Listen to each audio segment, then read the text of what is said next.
Red River Valley, Minnesota, October 1948. The air had the iron chill of a promise soon to be kept, a promise of brutal cold. Along the grid of gravel roads that cut the flat earth into perfect squares, farmers were bringing in the last of the sugar beets, their faces already chapped by a wind that had nothing to stop it between here and the Arctic Circle. And on his small parcel of land, a half-mile from the Great Northern Railway line, Endel Kuusk was building something that made no sense. His log cabin was finished. It was a good cabin, tight-seamed, with dovetailed corners and a respectable stone chimney. He had spent the summer chinking it, with a mixture of clay and grass, until it was as solid as any in the county. But now, he was erecting a second building directly on top of it, a huge, arching metal shell, a surplus Quonset hut from the war, its galvanized steel ribs gleaming cold in the autumn sun. It dwarfed the little cabin, enclosing it like a snail's shell. The sight was enough to make men stop their trucks. Norwood Tillman, the GN section boss, was the first. A man whose life was ruled by plumb lines, steel rails, and the unforgiving math of frost heaves, he pulled his speeder off the tracks and walked over, his face a mask of professional disbelief. "Kuusk," he said, not as a question, but as an accusation. "What in God's name is this foolishness?" Two of his crew, Silas Croft and Jedediah Morse, stood behind him, leaning on their shovels with matching smirks. Endel Kuusk, a man built of quiet angles and spare movements, looked up from the bolt he was tightening. "A roof," he said, his Estonian accent sanding the edges off the word. "You have a roof," Tillman countered, jabbing a thumb at the cabin's sound planking, now sitting in the Quonset's shadow. "What you're building is a trap. The first heavy snow will melt on that steel, run down and get caught between the metal and your logs. That arch will pond meltwater, rot your logs to punk by spring." Silas Croft chuckled. "Gonna grow mushrooms in your walls, Endel." Endel wiped his hands on a rag, his gaze calm. "The ridge will breathe," he said, and turned back to his work. Tillman shook his head, a gesture of final judgment. The man was mad. He had seen settlers come and go, seen them try all manner of strange old-world ideas that shattered against the reality of a Minnesota winter. This was the craziest yet. A tin can wrapped around a perfectly good house. The consensus formed quickly along the section line, and at the feed store in Crookston, Endel Kuusk, the quiet Estonian, had finally been driven mad by the prairie wind. What did this quiet Estonian eelgrass crofter, a man who thought of the sea as his neighbor, understand about wind pressure decoupling that a seasoned railroad man, an expert in the forces of a northern winter, had missed? This story is about more than just a strange building. It's about two kinds of knowledge: the hard-won, practical experience of the frontier, and a deeper, older wisdom about the physics of survival. If you stay with me, I promise you will learn the crucial difference between stopping the cold and stopping the wind that carries it, a principle that modern building science is only now rediscovering. If you have ever felt a draft in a well-built house and wondered why, subscribe to this channel and let me know in the comments what's the strangest yet smartest home design you've ever seen. Endel Kuusk was not a carpenter. He was not a farmer. And he was certainly not a frontiersman in the American sense. Back in his homeland of Estonia, on the wind-scoured island of Hiiumaa, he had been a Merivike man. His hands were not trained to the broadix or the plow, but to the long-handled rake and the drying rack. His trade was eelgrass. For centuries, the people of the Baltic coast had harvested the long, ribbon-like seaweed that washed ashore after autumn storms.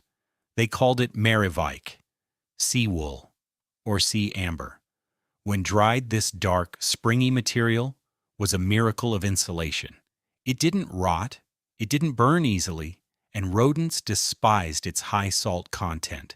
Endel's life had been tied to the rhythm of the gales, to the scent of salt and drying weed, to the craft of packing dense, resilient bats of maravake into the walls and under the turf roofs of coastal homes. He understood in his bones how to keep a Baltic wind out of a house. He had brought his wife, Aino, and their 2 children, Tumas and Lena, to Minnesota in 1947, sponsored by a Lutheran relief agency. They were given a small plot of land, a loan for tools, and a crash course in a climate that was both familiar and alien. The cold was nothing new, but the wind was different. The Baltic gales were fierce, but they were gusts, events. The wind of the Red River Valley was a presence. It was a constant, grinding force that never, ever stopped. It had no hills to climb, no forests to break its stride. It was a river of cold air flowing relentlessly over the plains. Their first winter in the small, conventionally built log cabin was a lesson in misery. It was a well-made structure by local standards, but it was no match for that wind. Endel had burned through his entire woodpile by February and had to buy more at a ruinous price. The cold didn't just seep in, it was injected into the house by the sheer force of the wind. He would watch the flame of their oil lamp flicker and dance in a draft that seemed to come from nowhere and everywhere at once.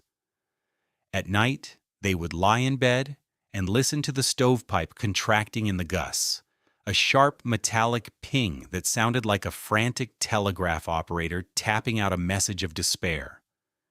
In the small root cellar, the eyes on their seed potatoes turned black with frost. The worst was the mornings. They would wake up to find their eyelashes glued shut with frozen condensation from their own breath, a terrifying, claustrophobic moment of blindness to start each day. Aino hung blankets over the windows and doors, but it was like trying to stop a flood with a dish rag. The wind was a thief, and it was stealing their warmth, their fuel, their will to endure. By March, Endel Kuusk knew that the problem wasn't just the cold. The problem was the wind pressure, and he, the Maravake man, knew that you couldn't fight pressure head-on. You had to trick it. The failure of conventional cabins in the Red River Valley was a subtle one.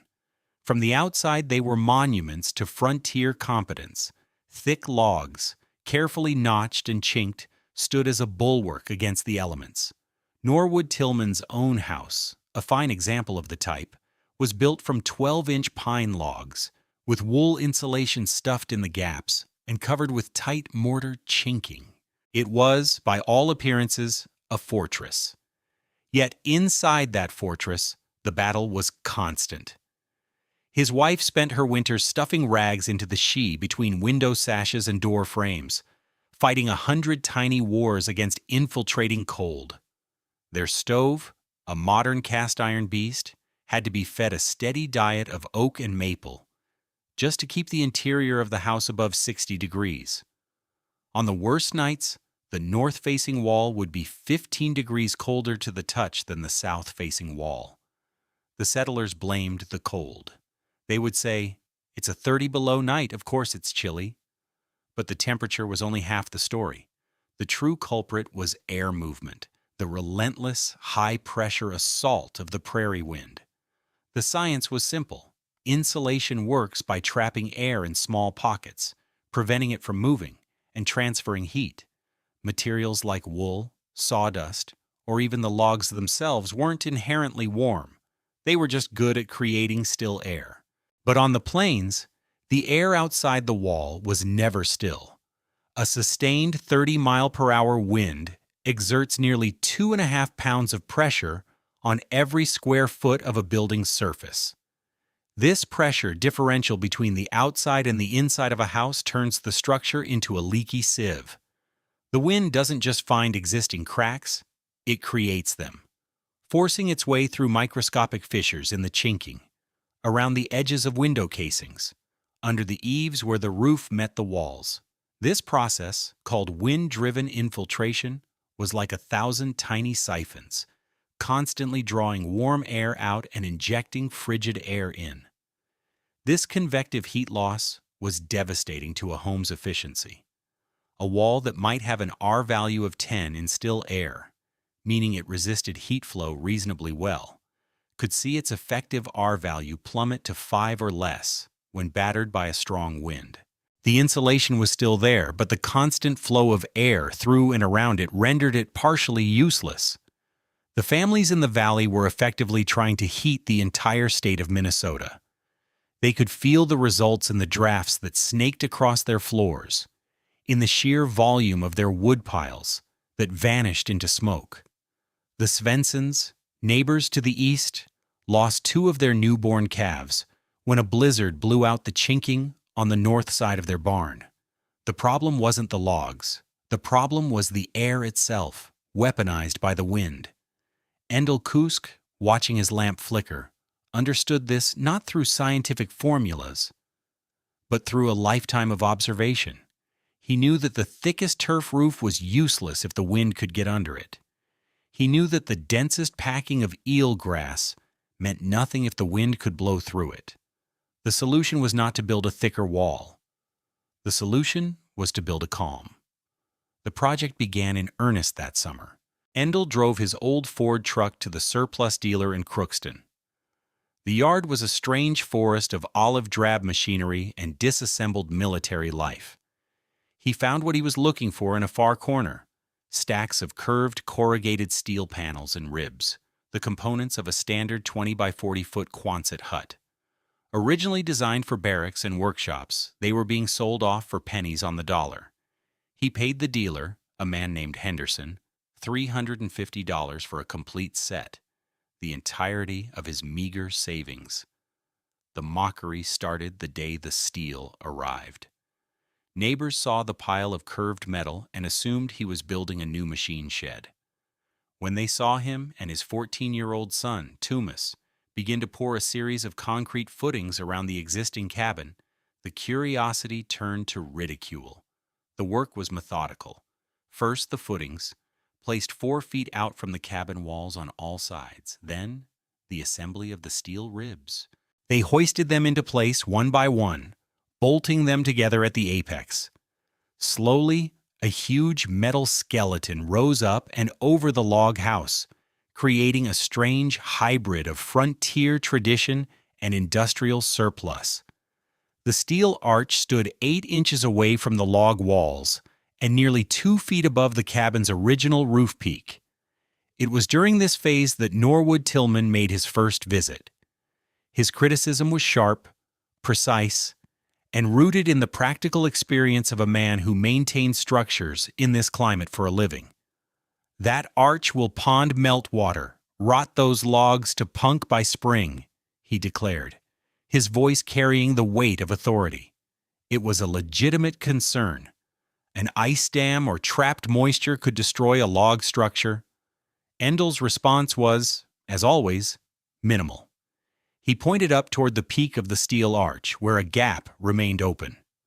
"The ridge will breathe," he said. Tillman snorted and walked away, convinced of the man's folly. Once the frame was up, Endel and Tumas began attaching the corrugated steel sheets. The cabin was slowly swallowed by a metal cocoon. The rhythmic sound of the impact driver echoed across the fields. When the shell was complete, the strangest part of the construction began. Endel opened a series of large, burlap-wrapped bales. Inside was not straw or sawdust, but a dark, almost black, springy material that smelled faintly of the sea. It was eelgrass, shipped at great expense from a contact he had on the East Coast.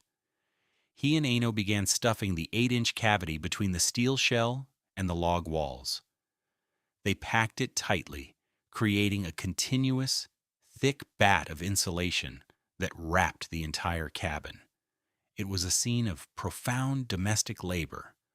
The husband on the ladder, pushing the eelgrass into the gap, the wife below, tearing open the bales and handing up clumps of the familiar, comforting material from their old life. They were wrapping their new home in the blanket of their old one. The final, crucial step was the one everyone else overlooked. Endel fabricated a custom ridge cap that ran the length of the Quonset's peak. It was not sealed tight. It was designed as a vent, with baffles that would keep out snow and rain but allow air to circulate freely out of the top of the cavity. This was the answer to Tillman's charge of rot. Any moisture that evaporated from the logs or condensed on the inner surface of the steel would be carried away by natural convection, rising with the warm air and exiting through the ridge. His cabin would not rot. It would breathe. When it was finished, the structure was an anomaly on the prairie. A traditional log home nested inside a futuristic-looking steel arch, an object of derision and a landmark for giving directions. Go 2 miles past the mad Estonian's tin barn, they'd say. The mockery lasted all autumn. The validation would come with the first great blizzard. The genius of Endel Kuusk's design was not in the materials themselves, but in their arrangement. He had created a system that solved the single greatest heat loss problem on the prairie: wind pressure. The principle is called wind pressure decoupling, and it is the foundation of modern high-performance building science. To understand it, imagine the wind striking a conventional log wall. The wind's kinetic energy is converted into static pressure. This pressure forces cold air from the outside into the building through every available path, while simultaneously forcing warm, moist air from the inside out. This is infiltration and exfiltration. It is a catastrophic failure for thermal efficiency. The R value of the insulation, the measure of its resistance to heat flow, is compromised because the air it's supposed to be trapping is in constant wind-driven motion. Endel's cabin in a shell worked on a completely different principle. It had 2 distinct layers, each with a specific job. The first layer was the outer Quonset shell. This was the air barrier, or weather barrier. Its job was to take the full kinetic force of the Minnesota wind. A 45-mile-per-hour gust would slam against the curved steel, and the steel, being airtight and rigid, would absorb that energy completely. The wind would flow over and around the arch, but it could not penetrate it. The immense pressure of the wind was stopped dead at the outer surface. The second layer was the 8-inch gap filled with eelgrass insulation, the thermal barrier. Because the outer shell had already defeated the wind pressure, the air within this cavity was almost perfectly still. This was the crucial insight.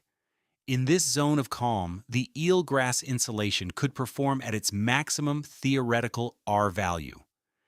Eelgrass has an R value of approximately 3.7 per inch, packed into an 8-inch space that gave Endel's walls a total R value of nearly R30. Now compare this to Norwood Tillman's log cabin. His thick pine logs and wool chinking might have provided a theoretical R12. But under the assault of that same 45-mile-per-hour wind, infiltration would strip away half of its effectiveness, reducing its real-world performance to a measly R6. Endel's cabin was, in practice, not just 3 times better insulated, it was operating in a different physical reality. His furnace wasn't fighting a 30-below wind. It was only fighting a 30-below temperature. The wind had been taken out of the equation. The vented ridge was the masterstroke that made the system sustainable. It served 2 purposes. First, it prevented any pressure differential from building up within the cavity, ensuring the air remained calm. Second, it provided a path for moisture to escape. The log walls would inevitably release some moisture, and condensation could form on the cold inner surface of the steel shell.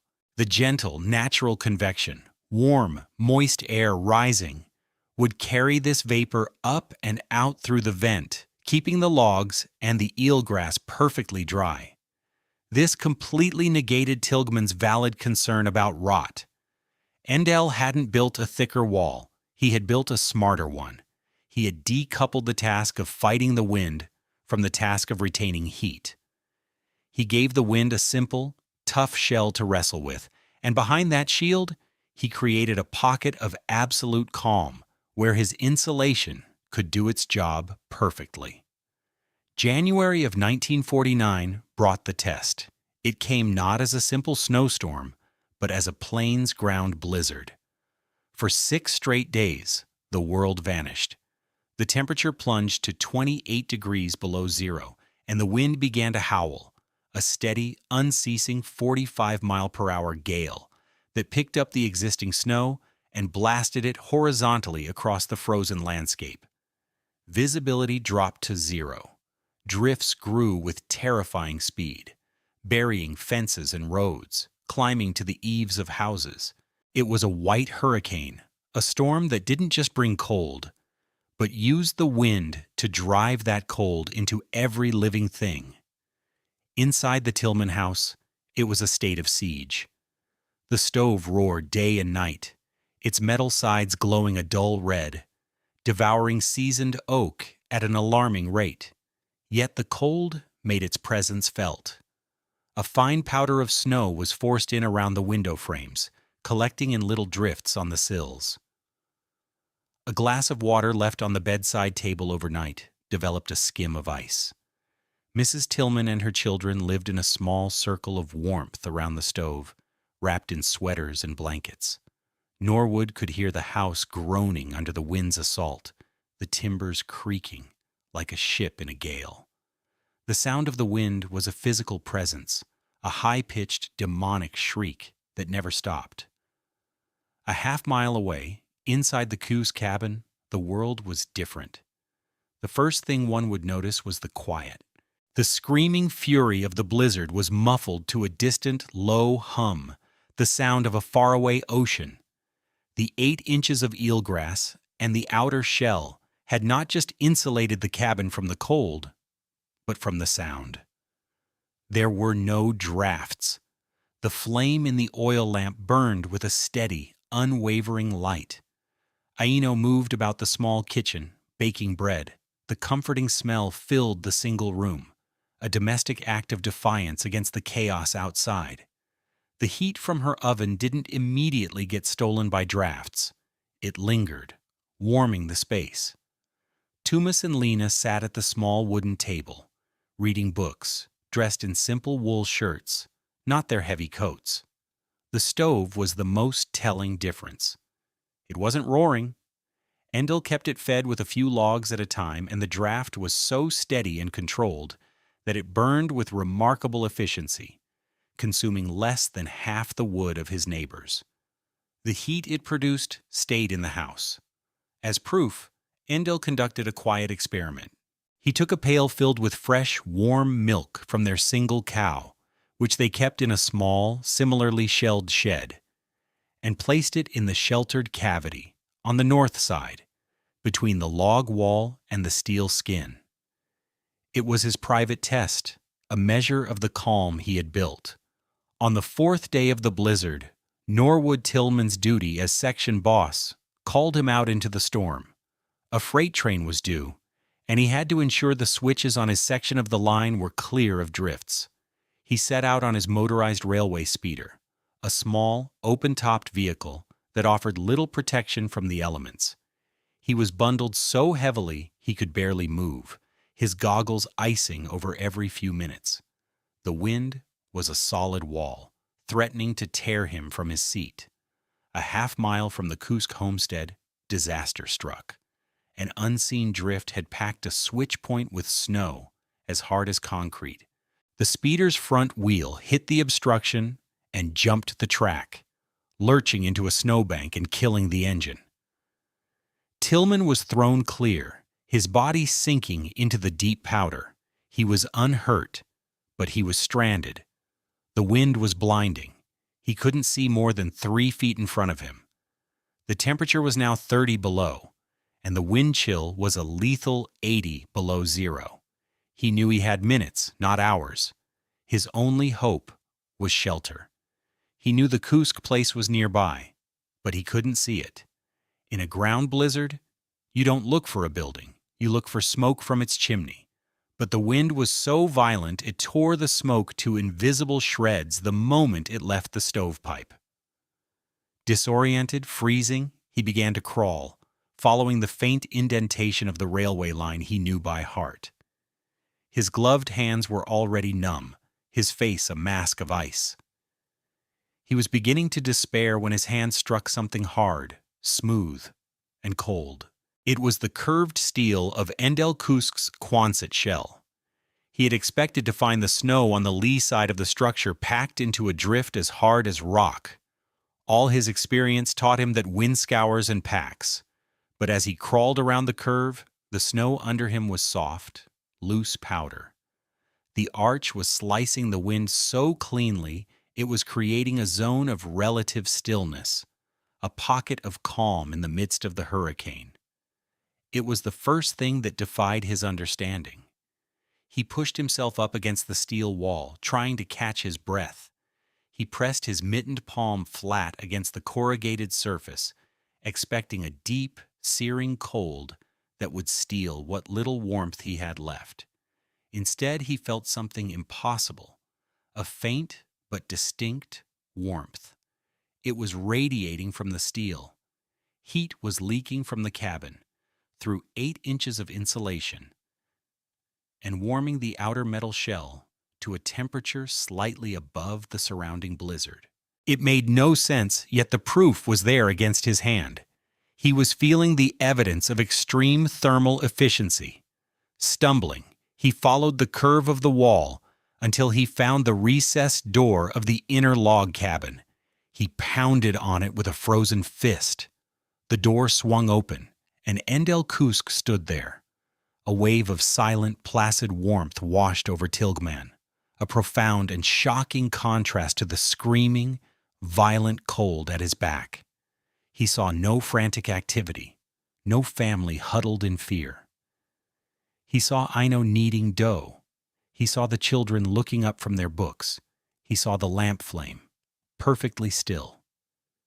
He stumbled inside, collapsing on the floor, the world going gray at the edges. When he came to, wrapped in a blanket by the calm stove, his mind struggled to reconcile what he had experienced. The quiet, the effortless warmth. He managed to croak a single question. "The milk? You have a cow?" Endel nodded. "In the shed." "The pail?" Tilghman remembered his own pail of milk in the speeder, which he used for his coffee. He knew it would be a solid block of ice. Endel understood.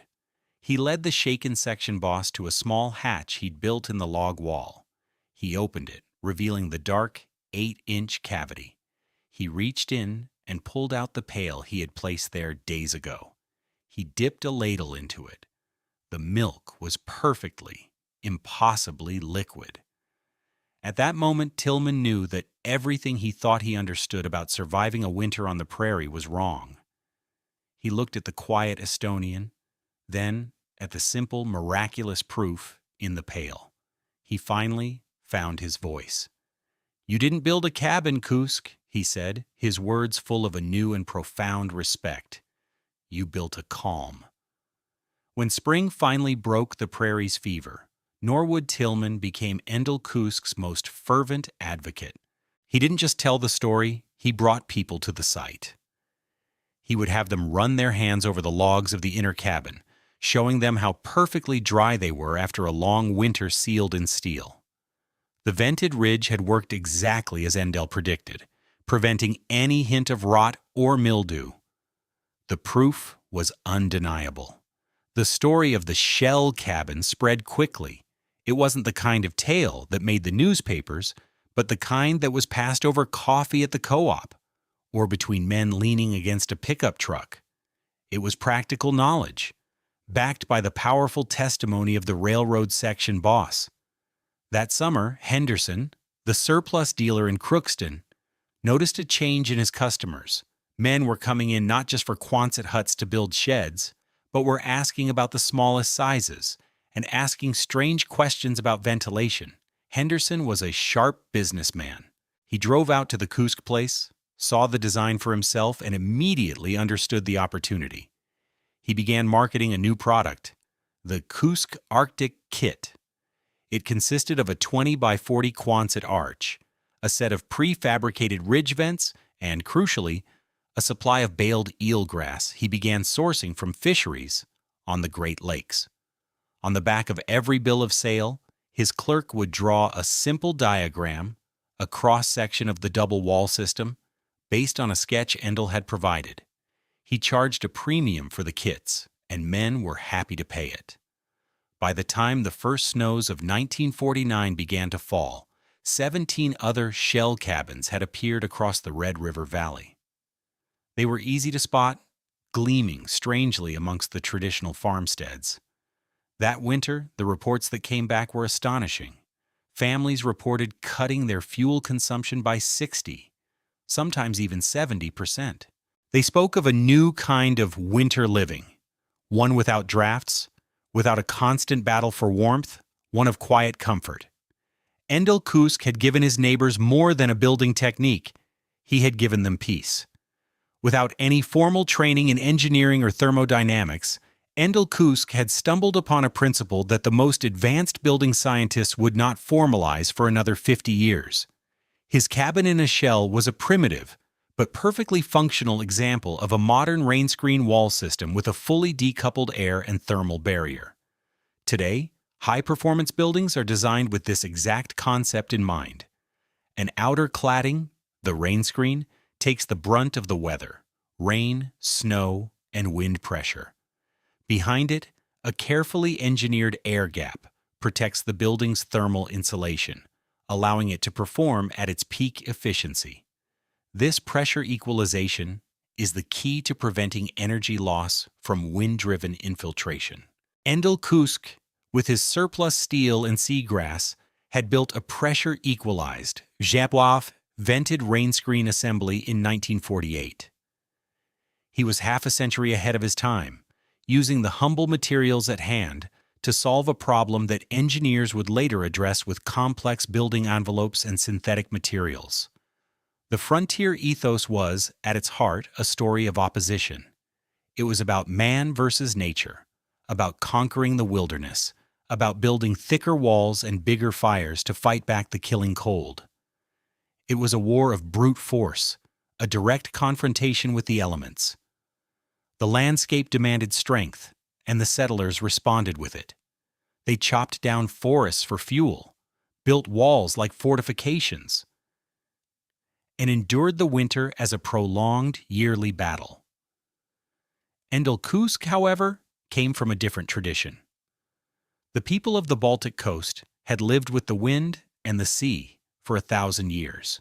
They did not see nature as an enemy to be conquered, but as a powerful force to be understood and accommodated. You could not stop a gale. You could not command the tide. To survive, you had to be smarter than the storm. His strange-looking cabin was a monument to this older wisdom. He didn't try to build a wall strong enough to stop the Minnesota wind. He knew that was impossible. The wind would always find a way. Instead, he simply stepped out of its path. He gave the wind a smooth, empty shell to break itself against, letting it spend its fury harmlessly on an outer layer. And in the stillness he created behind that shield, he built his life. It was a profound lesson in physics, but also in philosophy. The ultimate victory was not in defiance, but in intelligent deflection. He didn't fight the wind. He gave it a different job to do, and in doing so, he won the war for warmth and quiet for himself and for his entire community. Thank you for joining us for this story of frontier ingenuity. If you found the science behind this simple design as fascinating as the story itself, please like this video and subscribe for more tales of practical genius. Let us know in the comments what modern problem could be solved by thinking not about confrontation, but about clever deflection. Disclaimer: this video presents a historically inspired reconstruction for educational and storytelling purposes. The characters, names, and specific events depicted are fictional, but the building techniques and scientific principles are based on real historical practices. The application of any building technique today should be done in accordance with modern building codes, safety guidelines, and professional consultation. This content does not constitute professional, technical, or legal advice.